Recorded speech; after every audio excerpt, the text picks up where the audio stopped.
बात हिमाचल की शिमला वही जगह जहां पर पिछले 3 से 4 दिनों से सियासी संग्राम देखने को मिल रहा है। लेकिन आज सब कुछ थम जाने के बाद, लगभग सियासी संग्राम छट जाने के बाद सीएम सुखविंदर सिंह सुक्खू जो है वो सोलन पहुंचे, जनता को संबोधित कर रहे थे, बातचीत कर रहे थे और उसी दौरान उनका दर्द छलकता हुआ नजर आया। वो 6 विधायक जो बागी हो गए थे, जिन्होंने कांग्रेस का दामन छोड़ बीजेपी का हाथ थामा, उन पर जो है वो बरसते हुए सुखविंदर सिंह सुक्खू जो है वो नजर आए। साफ तौर पर उन्हें काले नाग तक कह दिया, ये तक कह दिया कि राजनीति में आए हैं अपना जेब भरने, पैसा कमाने, संपदा को लूटने। इस संपदा को मैं लुटने नहीं दूंगा, साफ तौर पर सीएम सुक्खू कहते हुए नजर आए और जमकर बरसे इन 6 के 6 विधायकों पर। क्या कुछ इन्होंने कहा, किस तरीके से कहा, जरा वो भी सुनिए।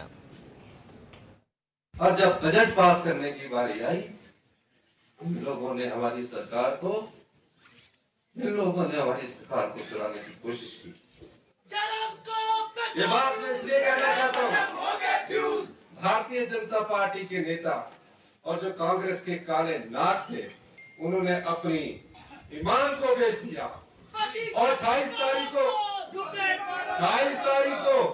बजट पास होना था। 28 तारीख को बजट पास होना था। 27 तारीख को स्पीकर के पास जाकर उन्हें धमकाया गया। और देखिए, जिन लोगों ने, जिन काले 6 नागों ने गद्दारी की, वो सड़क रास्ते से नहीं आए। सीआरपीएफ उन्हें मिली, हरियाणा पुलिस उन्हें मिली, हेलीकॉप्टर उन्हें मिले, हेलीकॉप्टर से आए और बजट में अंदर नहीं बैठे, कांग्रेस के पक्ष में बोलने दे बैठे। ईमान बेच सकता है, वो अपने विधानसभा क्षेत्र की क्या सेवा करेगा? वो विधानसभा गरीब आदमी का शोषण करके पैसों के बल पर वो राजनीति में आते हैं, विधायक बन जाते हैं और गरीब जनता का शोषण करते हैं। वो ऐसी संपदा को पैदा करते हैं, वो ऐसे धन को पैदा करते हैं जिससे उनके पास ताकत रहे।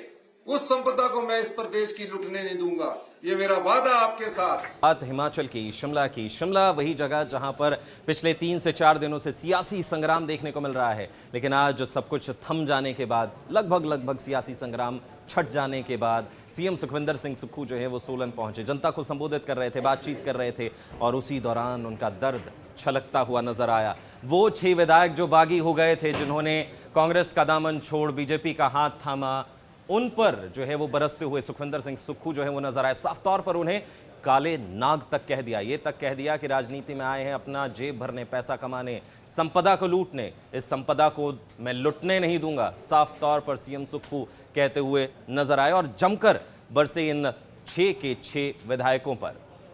क्या कुछ इन्होंने कहा, किस तरीके से कहा, जरा वो भी सुनिए। और जब बजट पास करने की बारी आई, उन लोगों ने हमारी सरकार को चुराने की कोशिश की। ये बात मैं इसलिए कहना चाहता हूँ, भारतीय जनता पार्टी के नेता और जो कांग्रेस के काले नाग थे, उन्होंने अपनी ईमान को बेच दिया और 28 तारीख को बजट पास होना था। 28 तारीख को बजट पास होना था। 27 तारीख को स्पीकर के पास जाकर उन्हें धमकाया गया। और देखिए, जिन लोगों ने, जिन काले 6 नागों ने गद्दारी की, वो सड़क रास्ते से नहीं आए। सीआरपीएफ उन्हें मिली, हरियाणा पुलिस उन्हें मिली, हेलीकॉप्टर उन्हें मिले, हेलीकॉप्टर से आए और बजट में अंदर नहीं बैठे, कांग्रेस के पक्ष में बोलने दे बैठे। ईमान बेच सकता है, वो अपने विधानसभा क्षेत्र की क्या सेवा करेगा?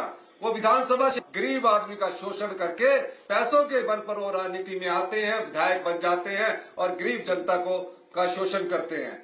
वो ऐसी संपदा को पैदा करते हैं, वो ऐसे धन को पैदा करते हैं जिससे उनके पास ताकत रहे। उस संपदा को मैं इस प्रदेश की लुटने नहीं दूंगा, ये मेरा वादा आपके साथ।